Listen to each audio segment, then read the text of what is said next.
What's your favorite prank you've pulled on a significant other? I'm not a huge prank guy because it's coming back around. It's actually kind of a touring thing. A lot of bands, last day of tour, will prank each other. I don't know who started this, but it seems to be the Beatles. Seems to be a universal thing. There's actually a strict no prank rule on our tour, because they usually take it too far. Like the opening band will come up on stage and like ruin a part of the song, but we have like fire up there, and they shouldn't just be running up there without talking to us first. So it's just never a good idea. Yeah, and if it's like a significant other, then also when does it, like who wins? When does it end? It's just forever. You're getting pranked the rest of your life. Yeah, neither of us have really liked pranks, so we just kind of do no pranks. Nixed it. There is a rule. I don't love being scared either. You know, just like the pop around the corner and scare you. Some people love doing that to people. I have a strict no scare policy in my house, but anywhere else in the world is okay. And my wife, Jenna, takes full advantage of that. So anytime we're traveling, she'll try to find any corner she can find and pop out of it. She thinks that she's getting away with it because the thing that she yells to scare me is, "I don't mean to scare you," which in turn scares me. So very frustrating. All right, Steffi in Minneapolis. Hi.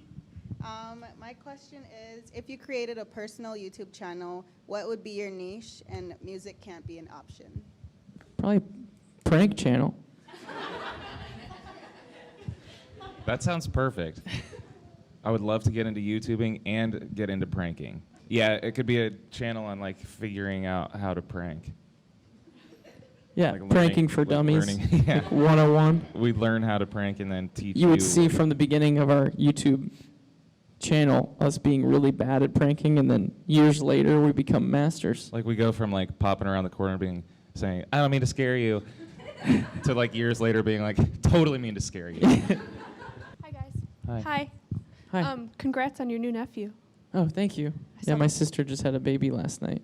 Yeah, she posted it this morning. So. I didn't do anything, so No.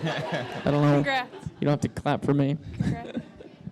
Well, my question is actually about your significant others, sort of. Okay. So we have a couple songs that are in honor of your wife, Jenna.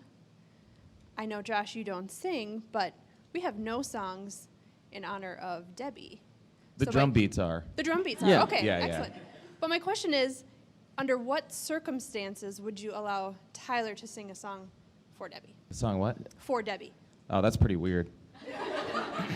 Yeah, I would probably say zero circumstances. Yeah, I would say probably zero. When you play the drums, though, if you were to put a mic, like if he had a headset mic on, which eventually, someday, when maybe. we're older, and that's cool to do, with every time he hits a drum, he's saying a syllable that's in her name. Yeah. Yeah. D. Or like the snare's a D. Yeah. The rack tom's a B. Yeah, yeah. Yeah. So That's good. we'll work on it. Yeah. What inspired you guys to keep your lyrics clean?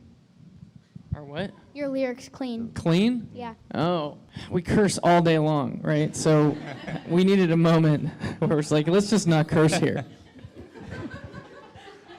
It's getting too dirty. The paint's coming off the walls. Yeah.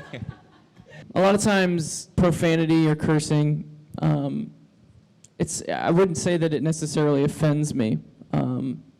Surprisingly, I grew up, even though I grew up in a conservative, great household, that does not mean that I was not introduced to cursing and swear words early on, and really my whole life. But I kind of always thought that swearing was something that you use when you've run out of ways to describe how you feel. It's almost like a last resort. And there are moments where it feels right to let one of those words out. Maybe it's anger or pain, but when you're creating something like a song where the whole point of you writing that song is to explore new ways of explaining or talking about something that you feel. The idea of using a swear word or curse word or whatever you would call it, it feels like a cop-out.